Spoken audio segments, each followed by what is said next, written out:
ఆధ్యాత్మికంగా ఎదగడానికి, అంతర్గత శాంతిని పొందడానికి మనం చెయ్యాల్సిన మొదటి పని ఏమీ చెయ్యకపోవడమే అని తెలుసుకుంటే మనకు ఆశ్చర్యం కలగకమానదు. అవును, ఇది వినడానికి కొంచెం విచిత్రంగానే అనిపిస్తుంది. మనమెప్పుడూ ఏదో ఒకటి చేస్తూ ఉండటానికి అలవాటు పడిపోయాం కదా. ఖచ్చితంగా. ఈరోజు మన డీప్ డైవ్లో మనం మాట్లాడుకోబోయే అత్యంత లోతైన సత్యం ఇదే.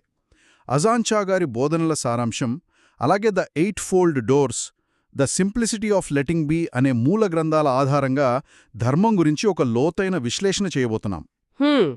ఈ మూలాలు నిజంగానే మన ఆలోచనా విధానాన్ని పూర్తిగా మార్చేస్తాయి. ఇది కేవలం ఏదో ఒక సిద్ధాంతం కాదు. నిజమే.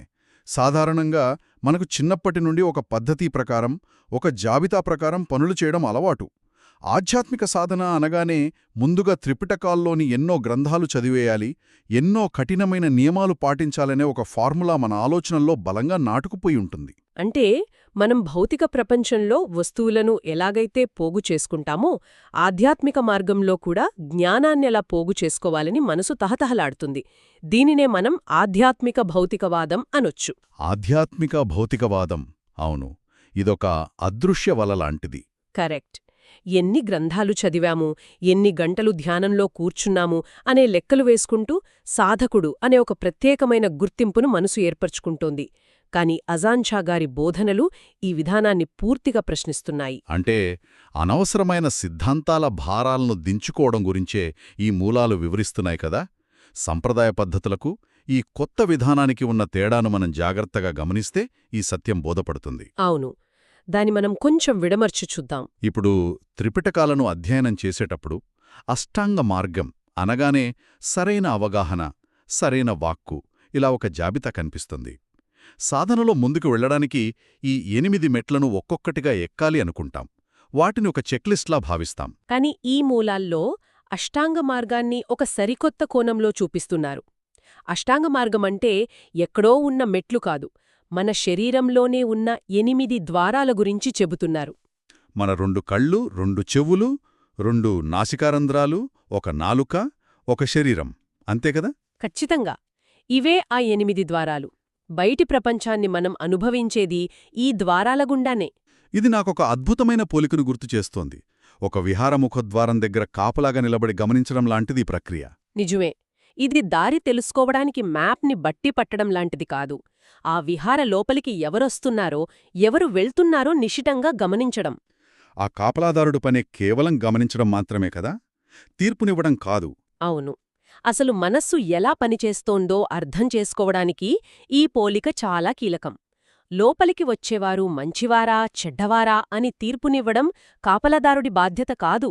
ఒక రకంగా మన ఇంద్రియాలకు కూడా అదే వర్తిస్తుంది గదా. కరెక్ట్. మన కంటికి ఒక దృశ్యం కనిపించినప్పుడు, లేదా చెవికి ఒక శబ్దం వినిపించినప్పుడు మనసు ఎలా ప్రతిస్పందిస్తోందో గమనించడమే ఈ 8 ద్వారాల సాధన. శబ్దం చెవిని తాకినప్పుడు అది కేవలం ఒక శబ్దం మాత్రమే, భౌతికమైన ఒక ప్రకంపన.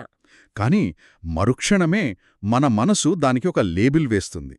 ఇది నాకు ఇష్టమైన శబ్దమని, లేదా ఇది ఎవరైనా నన్ను ఉద్దేశించి అన్న మాట అని వర్గీకరిస్తుంది. అక్కడే అసలు అశాంతి మొదలవుతుంది. ఆ వర్గీకరణ జరిగిన వెంటనే కోపం లేదా అనుబంధం అనే భావోద్వేగాలు క్షణాల్లో పుట్టుకొస్తాయి. శబ్దం వినడం ఇంద్రియ అనుభవం, దానిపై అభిప్రాయం ఏర్పరచుకోవడం మానసిక చర్య. ఆ రెండింటి మధ్య ఉన్న ఖాళీని మనం గుర్తించలేము. అందుకే ధర్మమనేది ఎక్కడో పుస్తకాల్లో లేదు.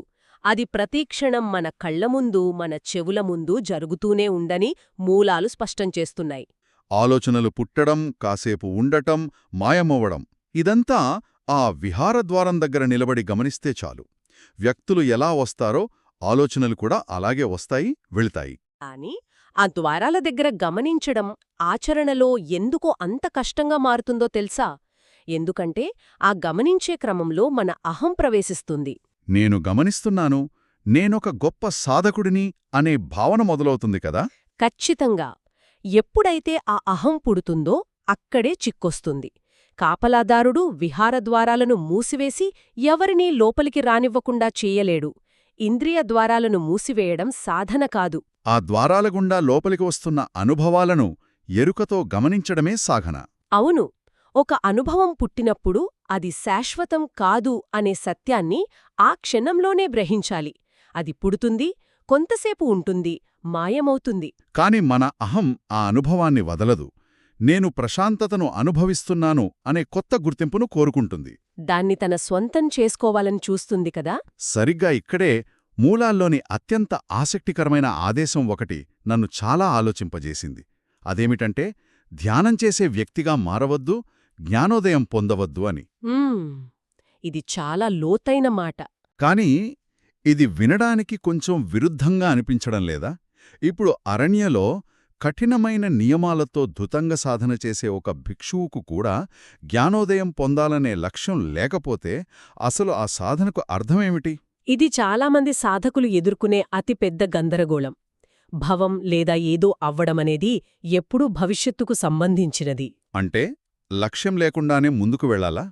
పాత బట్టలు ధరించడం, రోజుకు ఒకసారే ఆహారం తీసుకోవడం లాంటి కఠినమైన దుతంగ జీవనశైలిని ఎందుకు ఎంచుకున్నట్లు?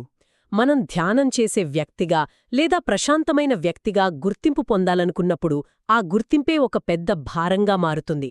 రేపు ఒక గొప్ప స్థితికి చేరుకోవాలి అనుకున్న మరుక్షణం ఈ రోజు ఉన్న స్థితి పట్ల అసంతృప్తి మొదలవుతుంది. ఈ క్షణంలో నేను అసంపూర్ణంగా ఉన్నాను అనే వెలితి పుడుతుంది. అవును. ఆ కఠినమైన దుతంగ సాధన చేసే భిక్షువు లక్ష్యం భవిష్యత్తులో గొప్పవాడవడం కాదు. ఆ కఠిన నియమాలు ఇంద్రియ ద్వారాల దగ్గర జరిగే రాకపోకలను తగ్గించి మనసును స్పష్టంగా గమనించడానికి ఒక వాతావరణాన్ని మాత్రమే ఏర్పాటు చేస్తాయి. అంటే వర్తమానంలో తనను బంధిస్తున్న భ్రమలను ఛేదించడం మాత్రమే ఆ భిక్షు ఉద్దేశం అన్నమాట. కరెక్ట్. మనం ఏదైనా గుర్తింపును కోరుకున్నప్పుడు దాన్ని కాపాడుకోవడానికి ఎంతో శక్తిని ఖర్చు చేస్తాం. అవ్వాలనే కోరిక పోయినప్పుడే ఒత్తిడి లేని సహజమైన సాధన మొదలవుతుంది. ఈ గుర్తింపు గురించి ఆలోచిస్తుంటే మనం ఆధ్యాత్మికతను కూడా ఒక రేస్లాగా మార్చేశామనిపిస్తోంది. ఎవరు ముందు ఆ స్థితిని చేరుకుంటారో అని. అవును. ఆ పోటీలోనే పాల్గొనవద్దు అని అజాన్ చాగారి బోధనలు చెబుతున్నాయి. మూలాల్లో దీనిని చల్లటి ప్రదేశంలోకి అడుగుపెట్టడం అని చాలా అద్భుతంగా చెప్పారు. మనం మండుతున్న మంటలో ఉన్నాము. ఆ మంట ఎప్పుడూ మరింత ఇంధనాన్ని కోరుకుంటుంది కదా. నేనింకా గొప్పగా మారాలి అనే కోరికలే ఆ ఇంధనం. నిజమే. ఆ ఆశలు, ఒత్తిడులు అనే వేడి నుండి బయటకు వచ్చి చల్లటి ప్రదేశంలో నిలబడ్డమే అసలైన లక్ష్యం. ఆ మంటలో ఇంధనం వేయడం ఆపితే కానీ చల్లదనం రాదు. ఆ చల్లటి ప్రదేశం వర్తమానంలో, ఈ క్షణంలో మాత్రమే ఉంటుంది. దూతంగా సాధన చేసే భిక్షువు ప్రతి అడుగును పూర్తి ఎరుకతో వేస్తాడు. గమ్యం కంటే ఆ అడుగు వేస్తున్న క్షణం పట్ల అవగాహనతో ఉంటాడు. అయితే ఇక్కడే నాకు ఇంకో చిన్న సందేహం కలుగుతోంది. లక్ష్యాన్ని వదిలేయడమంటే నిష్క్రియంగా ఉండిపోవడం కాదు కదా. సోమరితనానికి ఈ సాధనకు మధ్య రేఖ ఎక్కడ ఉంది? ఇది చాలా సూక్ష్మమైన వ్యత్యాసం. ఏమీ అవ్వొద్దు అంటే చేతులు కట్టుకుని కూర్చోవడం కాదు. కష్టాల నుండి పారిపోవడం అంతకన్నా కాదు. మూలాలు దీనిని చురుకైన తటస్థత అని వివరిస్తున్నాయి. చురుకైన తటస్థత అంటే ఎలా? మన మనసు ఎప్పుడూ ఇష్టం మరియు ద్వేషం అనే రెండు వ్యతిరేక ధృవాల మధ్య ఊగులాడుతూ ఉంటుంది. మనకు ఆనందాన్ని ఇచ్చేదానివైపు బలంగా లాగుతాము, బాధను గలిగించే దానిని అంతే బలంగా నెట్టేస్తాము. ఈ రెండు స్థితులు మన శక్తిని హరించేవే కదా. అవును. చురుకైన తటస్థత అంటే ఆ అనుభవంతో పాటు కొట్టుకుపోకుండా, దానికి అడ్డుకట్ట వెయ్యకుండా కేవలం దాని సాక్షిగా గమనిస్తూ ఉండటం. నిష్క్రియత్వంలో ఎరుక ఉండదు. కాని చురుకైన తటస్థతలో ప్రతి క్షణం పట్ల అపారమైన స్పష్టత ఉంటుంది. దీన్ని వివరించడానికి మూలాల్లో ప్రస్తావించిన టగ్ ఆఫ్ వార్ అంటే తాడు లాగే ఆట ఉదాహరణ అద్భుతంగా సరిపోతుంది.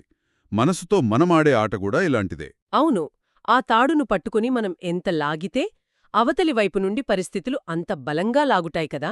లాగే క్రమంలో మన చేతులు కాలిపోయి గాయాలవుతాయి. ఆటలో గెలవడం వల్ల ఈ పోరాటం ముగియదు. ఆ పోరాటం ముగిసే ఏకైక మార్గం మన చేతిలో ఉన్న ఆ తాడును వదిలేయడమే. కరెక్ట్. మనం పట్టి ఉంచిన ఆ పట్టును సడలించిన క్షణంలోనే ఆ సంఘర్షణ మొత్తం మాయమవుతుంది. కాని ఆ తాడును వదిలేయడానికి ఎంతో ధైర్యం కావాలి.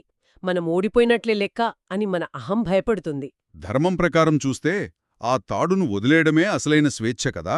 ఖచ్చితంగా. త్రిపిటికాల ఆధారంగా చూస్తే సమాధి, విపස්සన వంటి ధ్యాన పద్ధతులు అన్నీ కూడా చివరికి చేరుకునే బిందువు ఒక్కటే. అదే దేన్ని పట్టుకోకపోవడం, దేన్ని ఎదిరించకపోవడం. అవును. కూర్చున్నప్పుడు పరిస్థితులను ఉన్నవి ఉన్నట్లుగా ఉండనివ్వాలి. నడుస్తున్నప్పుడు కూడా ఉన్నవి ఉన్నట్లుగా ఉండనివ్వాలి.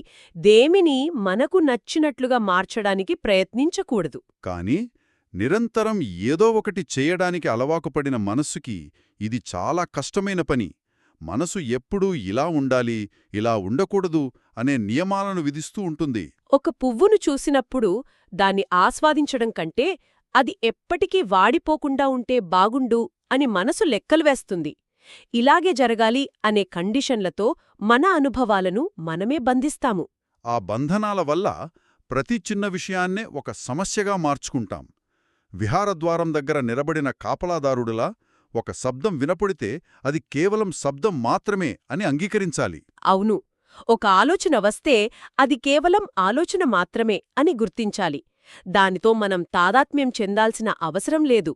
ఆధునిక జీవనశైలికి ఈ పద్ధతి మొదట్లో కష్టంగానే అనిపిస్తుంది కదా, నిరంతరం ఉరుకులు పొరుగులు పెట్టే మనసుకు.